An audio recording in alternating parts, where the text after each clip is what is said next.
You're listening to the Neighborhood Bulldog, where the porch light's always on and the maroon runs deep. I'm Scott Nabors, and this is your home for real Mississippi State sports talk. Around here, we don't chase headlines. We break down the wins, the losses, the culture, and what it really means to be a Bulldog. If it matters in Starkville, it matters here.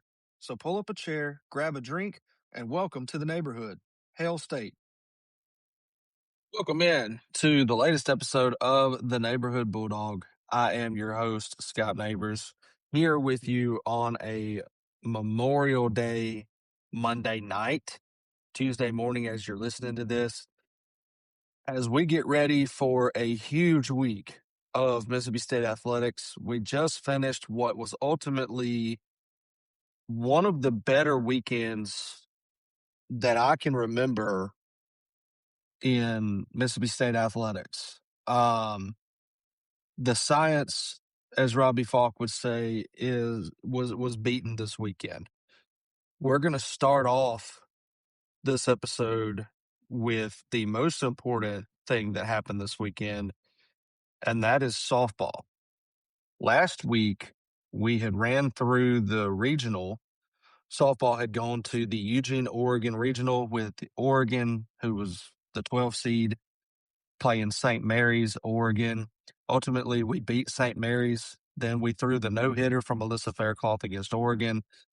Oregon was ultimately eliminated, and then we beat St. Mary's to win that regional. And we said last week it was going to be about impossible for the softball team to go to Norman, Oklahoma, and have a chance to win that super regional and go to the College World Series. And that is exactly what the Lady Bulldog softball team did. They go to Norman, Oklahoma, where not many people have won ever.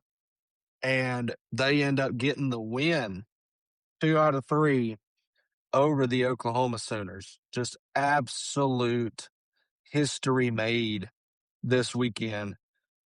Oklahoma does not lose in softball, and they certainly don't lose at home in softball. But Mississippi State goes in there on Friday afternoon. They go down 6-2. They end up coming back to tie it 6-6, and then they end up going down 9-6, and then ultimately able to put the Oklahoma Sooners away with an 11-9 victory there. So huge win from the Lady Bulldogs, and that made history because this was just the second super regional the Mississippi State softball team had ever made. Friday was their first super regional win in program history. So that in and of itself was huge. Friday was also the first postseason game that Oklahoma had lost at home in, I think they said, over 10 years. Just absolute craziness, insanity that Mississippi State was able to go to the number 2 seed and win one game, let alone 2. You know, it kind of rubbed me the wrong way that after that game on Friday, Patty Gasso, Oklahoma's legendary softball coach, the coach that coached our head coach, Samantha Ricketts, she goes in the postgame and she just says, well, that's not Oklahoma softball. We're going to get it right tomorrow, rest assured. And it was just kind of like, you know, I get you guys are a great program, but don't act like this is just so completely unheard of that you just can't be beaten. You were beaten. Had to come from behind twice to win it. But credit to her, they did get it right on Saturday. Oklahoma had a huge, I think it was second or third inning. They end up putting 7 up, and that ended up being the difference in the ball game. 7-1 loss in that game there. And the pitcher Oklahoma threw was just absolute dominant. Painting corners. Now, strike zones were a little iffy the entire weekend, but Sunday rolls around, and I think all Mississippi State fans were on edge because Sunday was going to be a big day for us. You had this game on national television at 1:30. You had the SEC tournament championship between Georgia and Arkansas And we needed to see what was going to happen there based on all the projections that were coming out Sunday morning. So we needed to kind of pay attention to what happened in that game. And then you end up coming around 7:30 to find out if Mississippi State's going to be hosting a regional at Duty Noble Field or not.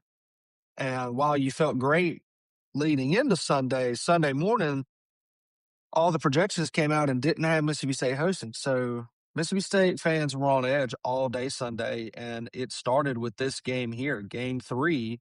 Winner goes to the College World Series. Could Mississippi State do the unthinkable and make it to the Women's College World Series for the first time in program history?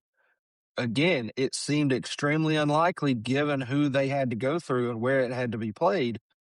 But my goodness, the Bulldogs showed up on Sunday. Delaney Everett with one of, if it is not the best performance by an athlete in maroon and white, it is right up there, top 3, top 5, with the best single performance in Mississippi State history by any athlete in any sport. She absolutely dominated that game, and Mississippi State ends up getting the win, winning the Super Regional, going to their first ever Women's College World Series 6-0, shut out Oklahoma. We went up 2-0 on a 2 RBI single in the first inning. We hit a single to shortstop in the third to make it 3-0. Then we hit a home run in the fourth inning. There's 4-0. And Bernardini hit a home run to left field, a 2-run home run to make it 6-0 there. Again, Delaney Everett, 7 innings, 3 hits, 3 walks, and 3 Ks. No runs. Absolute dominance from Delaney Everett there.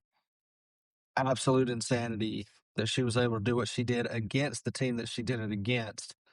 And with that win on Sunday, Oklahoma misses the Women's College World Series for the first time in 10 years.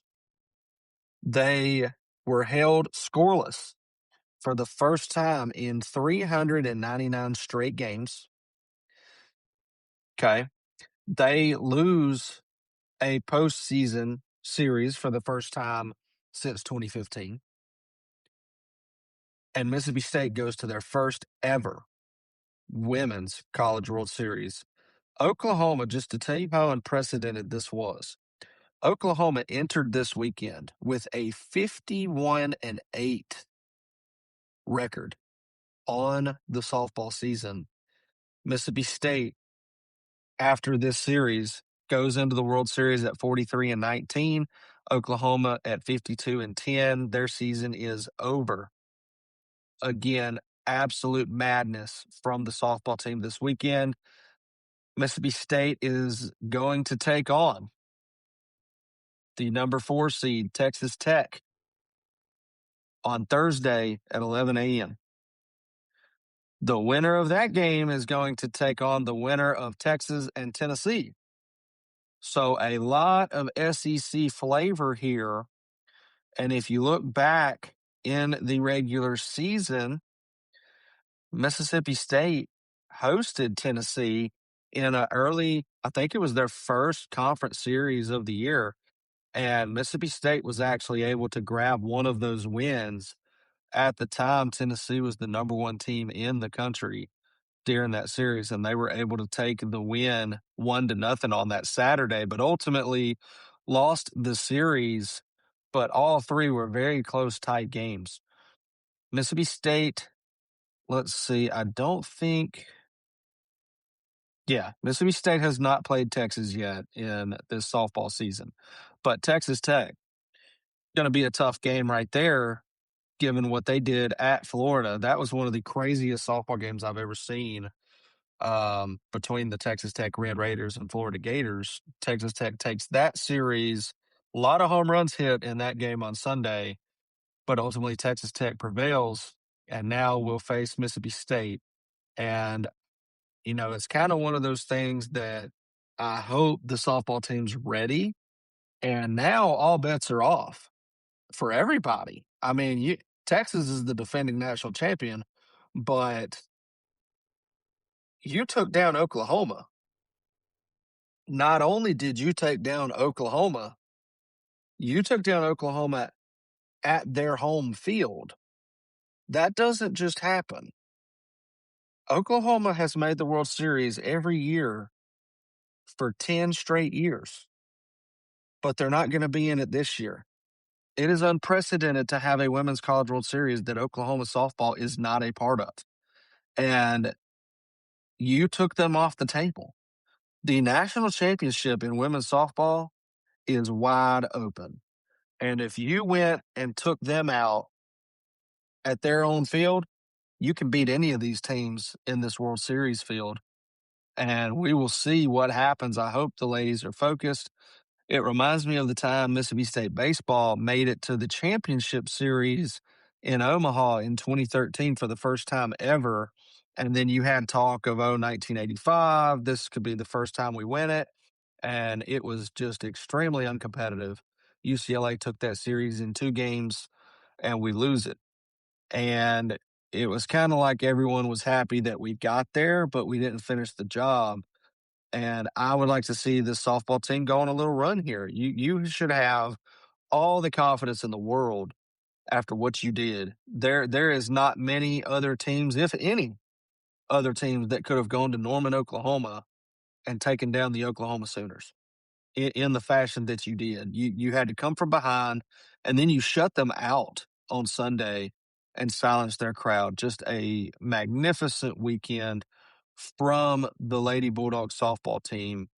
I cannot wait to see what they do in Oklahoma City. I would love to see the women's softball team make the College World Series as well as the baseball team. That would be really cool. First time that would ever have happened. But ultimately, we'll see what happens Thursday, 11 a.m. on ESPN versus Texas Tech. We'll be cheering on the ladies softball team there and Coach Ricketts in that game. Moving into baseball, that's the big topic everybody wants to cover right now, because yesterday on Sunday, you had the host sites announced. What 16 teams were going to be hosting a regional? There was talk yesterday morning, Sunday morning, from D1 Baseball, Kendall Rogers, Baseball America, Aaron Fitt, multiple publications who have had Mississippi State hosting since day one of the season. Mississippi State hosting was never in question for the entire baseball season. The only question that surrounded Mississippi State baseball this whole year was whether or not we were going to be a top 8 national seed or not. There was never a question of if we were going to host. That was always going to happen. And for some reason, people like Kendall Rogers at D1 and Baseball America want to wake up on a Sunday and all of a sudden they move Mississippi State out of a hosting spot. It made absolutely zero sense. It defied all logic, went against every metric out there. And ultimately, I believe it was for traffic, because things get a little crazy in the Mississippi State fan base when it comes to hosting a regional in baseball. You know you're going to have 15,000 people at every game. You know the NCAA is going to make a ton of money. It's going to showcase our university in a way that you might not always get to see. And this one was a big deal. This is Brian O'Connor's first season as Mississippi State's head coach. You put a lot of money into him, and this is ultimately the first regional Mississippi State's going to host in 5 years. You haven't hosted a regional since you won the whole thing in 2021. And we all know what happened in those years in between. So now you're back hosting a regional. And I tried to tell people all day on X, I tried to tell people, Mississippi State is going to host a regional. When you have 40 wins, your RPI is 12, Your top 15 RPI with 40 wins. You play in the SEC. You have the number 7 strength of schedule in the country, and you have 0 quad 4 or quad 3 losses on your record. You're going to host every single time. All this talk from D1 and Baseball America was embarrassing yesterday, how they were trying to debate Mississippi State versus Arkansas as a hosting spot. There was no debate there. And while last night it was proven correct that Mississippi State has a host spot and Arkansas does not, everybody tried to say your argument makes no sense, D1 Baseball and Baseball America. Where are you getting this from? Mississippi State not hosting would defy all metrics and precedent in history for the NCAA committee. Where is this coming from? And ultimately, I believe it was clickbait to drive traffic and interest, because it was so far out of left field and made such little sense that they could not have seriously sat there and believed what they were trying to say. Arkansas with a 21 RPI, I believe it's 21. Yeah, 21 RPI on the season. Their argument is, well, they won 20 SEC games, counting the games in the tournament, of course. Okay, great. You won 20 SEC games. You also have an 8-2 record against Q3 teams and a 10-3 record against Q4 teams. Your non-conference record is 19-6. Your non-conference RPI was 59. And your non-conference strength of schedule was 149. Mississippi State is sitting there with a non-conference record of 23-2. And oh, by the way, those 2 losses were to top 10 Southern Miss by 1 run on the road, and to number 1 in the country, UCLA, at a neutral site when they walked the winning run in and it was a blown call. That's the only 2 non-conference losses Mississippi State has suffered the entire season. Mississippi State's non-conference RPI, 4th in the country. Non-conference strength of schedule, 124. It's 124 because we play people like Grambling and Jackson State. But here's the thing that Arkansas fans need to understand. We play people like Jackson State and Grambling, but we don't lose to them. We didn't lose to them. We beat those teams. Yeah, we played some cupcakes, but we also beat them. Arkansas played some cupcakes too. Stetson. You split a series at home with Stetson. Why should you host? When you split a series at home, you lost twice on your home field to the Stetson Hatters, who have a record of 23-32, and their RPI is 203. But you think you should host over Mississippi State. I'll give you losing a game to Missouri State. They're 34-19. They're the 23rd RPI in the country. That's a good team. I will give you losing a midweek game to Missouri State. Ultimately, I believe Arkansas split the midweek series with Missouri State in this season. But then you turn around and you lose at home to Arkansas State, whose RPI is 58th. Stetson is by far their worst losses, but you also turn around and lose again at home to UT Arlington, 19-32 with a 180 RPI. Mississippi State has 0 quad 3 losses. They're 12-0 in quad 3 games, and they're 15-0 in quad 4 games.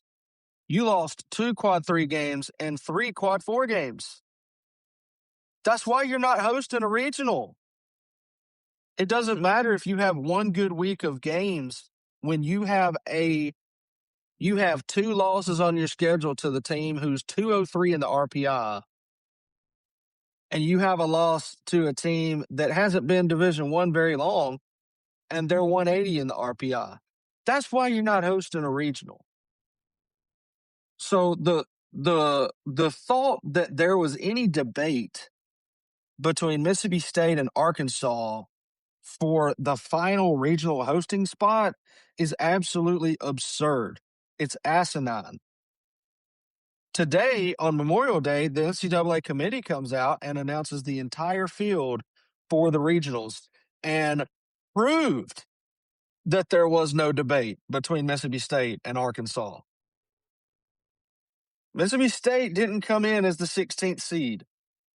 Anybody with a brain that knows baseball, regardless of what D1 baseball says or what Baseball America tells you, anyone with a brain that actually follows the game and knows the game inside and out would have told you Mississippi State's not going to be the 16th seed.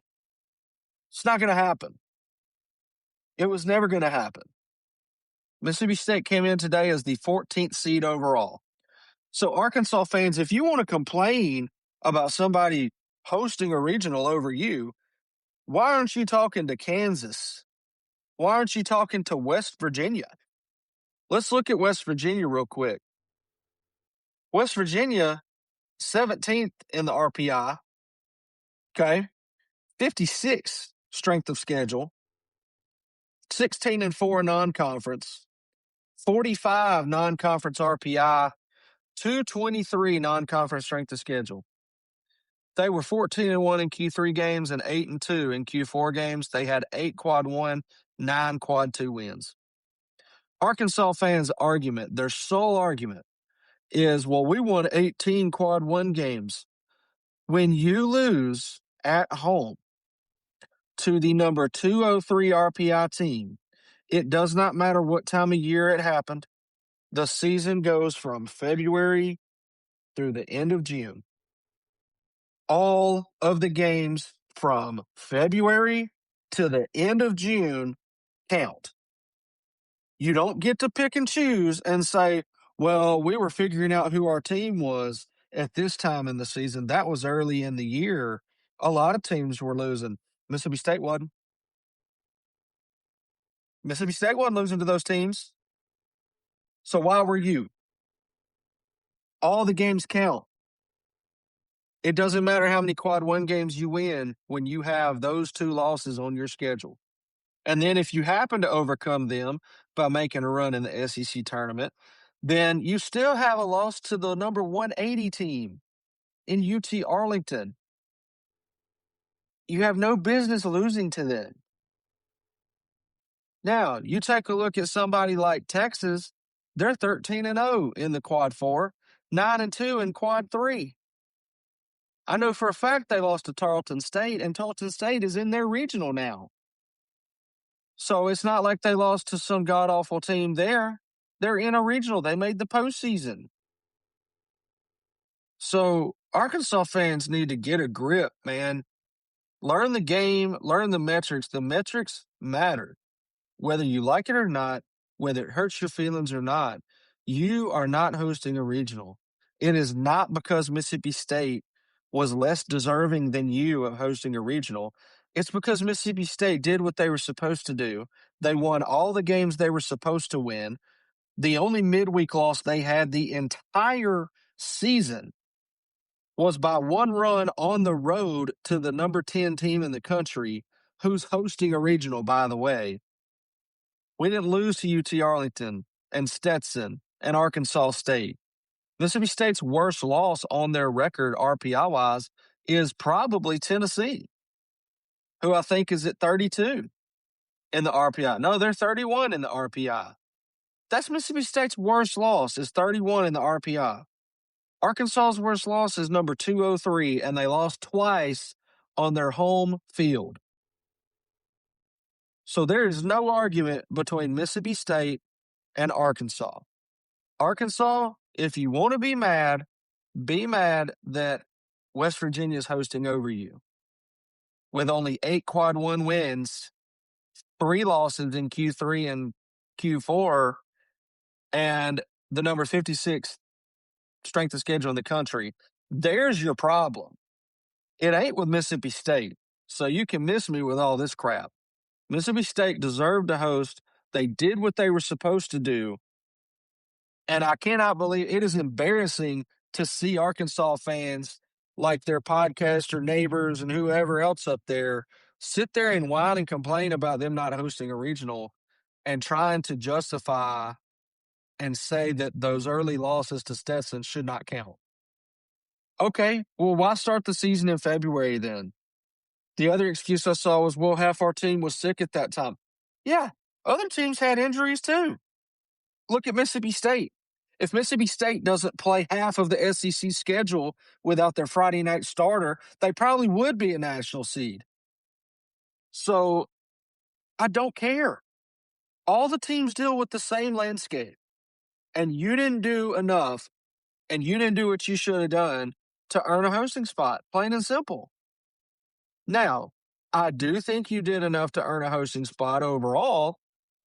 I think you should have hosted over West Virginia. That should be your issue. I also think that there's a legitimate argument to be made that Kansas should not be a host. If you want to be mad at the number 15 and 16 host spots. Because not only was Mississippi State not who you were fighting for a hosting spot with, we were solidly a host. We didn't squeak in at number 16. We were number 14. That means there was 2 other host spots to be decided after Mississippi State's was solidly set in stone. So you got no beef with Mississippi State with me at all. Don't even bring it around this way because it's absurd and it shows your ignorance and it's ridiculous. Now, the bracket overall was announced today. And of course, a lot of the teams that were projected to be top 8 ultimately ended up being top 8 seeds. Now, I personally think that Southern Miss got screwed. I think that it should have been a flip between Florida and Southern Miss. I don't think that Florida should have jumped them. I think that Southern Miss has played better and has some better wins than Florida, but Florida does have the number 2 strength of schedule in the country with the number 11 RPI. So I understand it. I don't like it, but I understand it. Ultimately, your top 8 national seeds, the teams that are going to host a regional and a super regional should they win. UCLA at 1, Georgia Tech, Georgia, Auburn, North Carolina, Texas, Alabama, and Florida. Alabama kind of surprises me. I'm not used to seeing them be very good in baseball. But again, number 3 strength of schedule in the country. They have no quad 4 losses. They were 10-3 in quad 3, and their non-conference strength of schedule is 19. Non-conference RPI is 5th, and they were 19-6 in non-conference. So I understand it. It's odd to me, but I get it. So those are your top 8 national seeds. To round out the 16, you end up with Southern Miss at 9, Florida State, Oregon, Texas A&M, Nebraska jumped up a good ways in RPI this week, Mississippi State, Kansas, and West Virginia. Kansas and West Virginia are the ones that are very odd to me as being host spots. We just went over that. Again, Arkansas fans, there's your beef. People saying the SEC tournament doesn't matter. Look at the teams in the past. Mississippi State in 2021 knew they were hosting a regional. When you go play in the SEC tournament, the caliber of competition is such that your RPI is not going to drop hardly any for losing to other teams in your conference, especially in the conference tournament. So if you recall, Mississippi State goes over there to Hoover in 2021. We already know we're hosting, and you get run ruled 2 games in a row. First 2 games, run ruled, gone. It wasn't single elimination then. You get run ruled, and you go home. And now you're resting. Mississippi State still hosted. Their RPI didn't move. Maybe a spot or two, but that's it. So people kind of know the deal when it comes to the SEC tournament. You got to coach that way. Now, you should want to win it because just being a competitor, I think you should want to win it. However, if you go the whole way, blow your pitching and lose, kind of like Arkansas fans did, they're thinking, okay, we're going to jump our RPI from 21 all the way up to a top 16. It's not going to happen, man. That's not going to happen. Not going to happen. You should have taken care of business earlier in the season. You were never going to play your way into a hosting spot by winning this tournament. If you won the tournament, then people would have lobbied enough, and I have no doubt you would have at least jumped West Virginia, probably Kansas as well. But if you don't win the whole tournament, you're not going to jump 10 spots in the RPI. It's not going to happen any year. It's just not. So there's your top 16 seeds. The field as a whole, we'll run through that real quick. UCLA, St. Mary's, Cal Poly, and Virginia Tech. You remember Mississippi State played both UCLA and Virginia Tech in that early season tournament and beat everybody out there except that one run kind of loss with an asterisk beside it to UCLA. They are paired with West Virginia, Binghamton, Kentucky, and Wake Forest.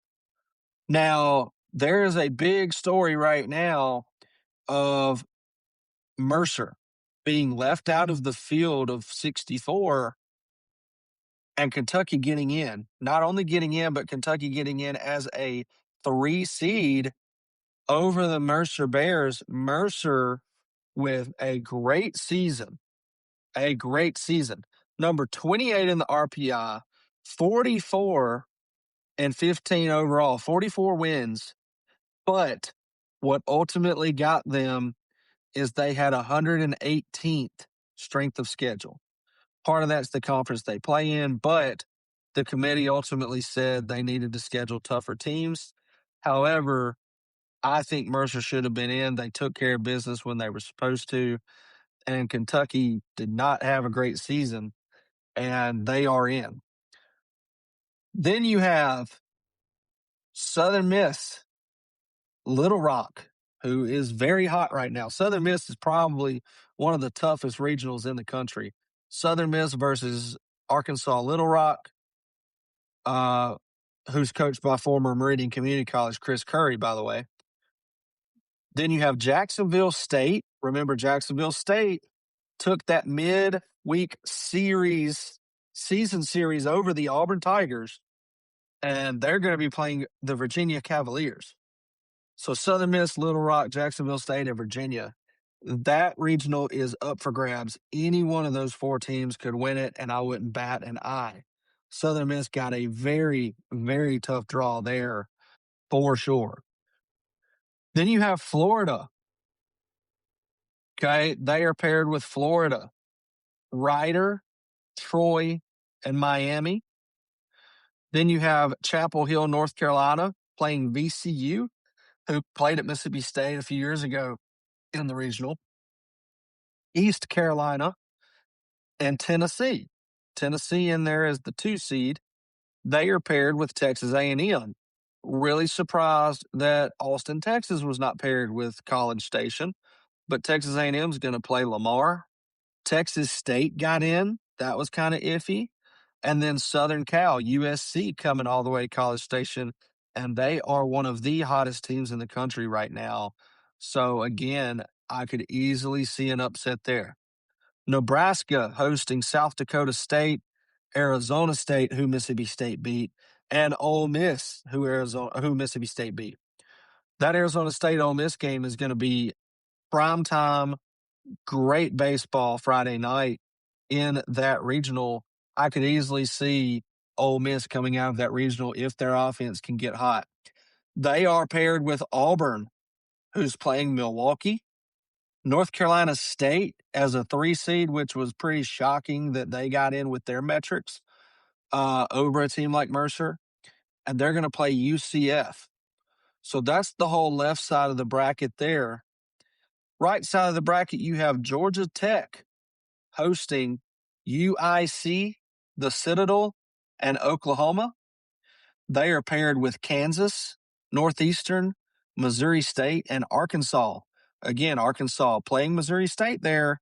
They split the season series, so that'll be interesting to see, but Arkansas on the road at Kansas.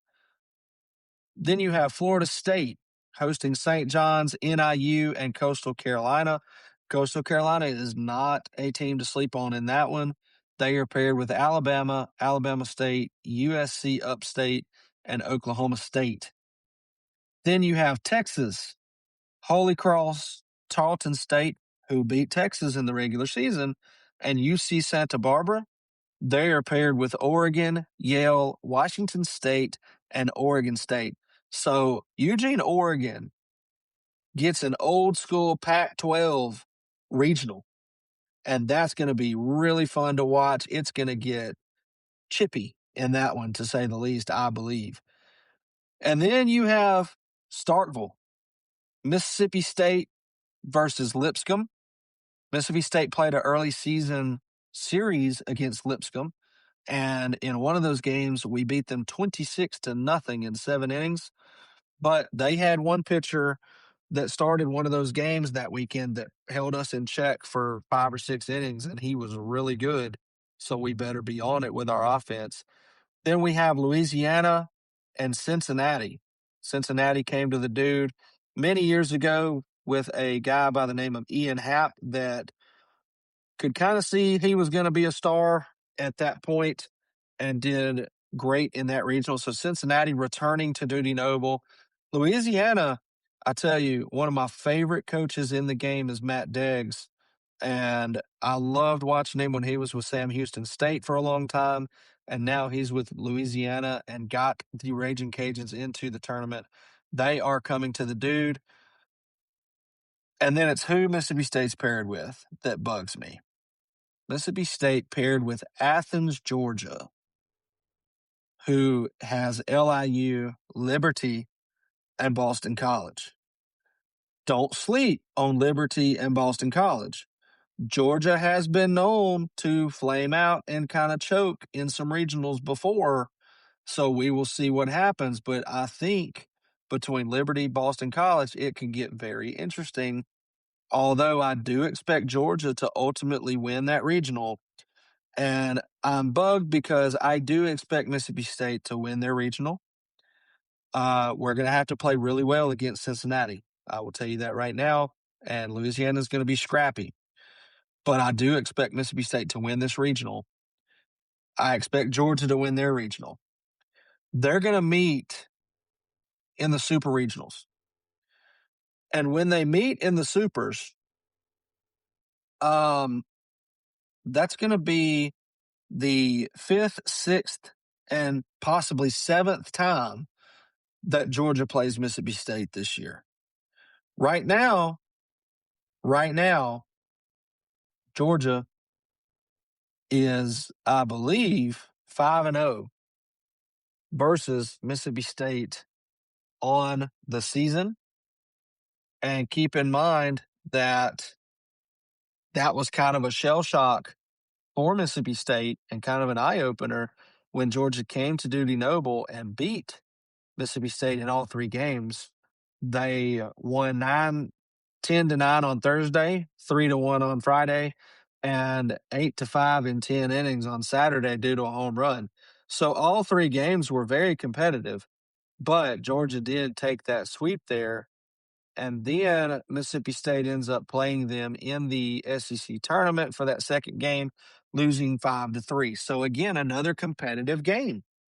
But you have to go on the road to Athens, Georgia, a team that you've already played 4 times. I wish the committee had not done that.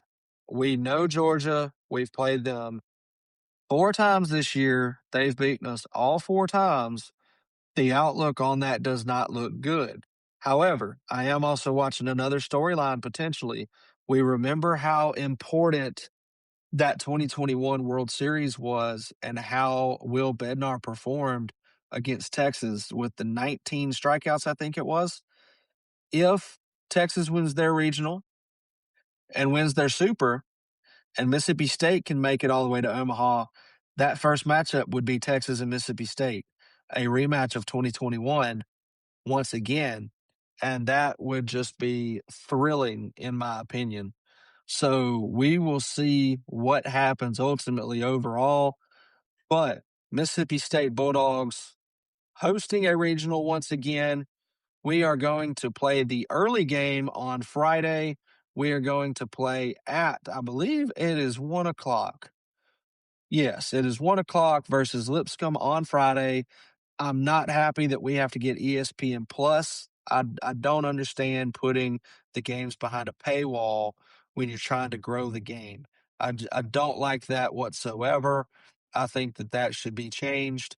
But ultimately, Mississippi State's back hosting a regional. Very glad about that. We'll see what happens. This is the best time of year, y'all. This is the best time of the year. There is nothing like postseason college baseball. And I get more fired up about postseason college baseball than I do the college football playoff, than I do playoff baseball and pro baseball. I live for this week and this weekend. I cannot wait to watch all of these games. I will be glued to the TV. I will watch as many games as I possibly can, and I cannot wait. So Thursday, we'll cheer on Mississippi State softball in the World Series, and then Friday, we'll cheer on Mississippi State baseball hosting a regional. I am your neighborhood Bulldog, Hell State.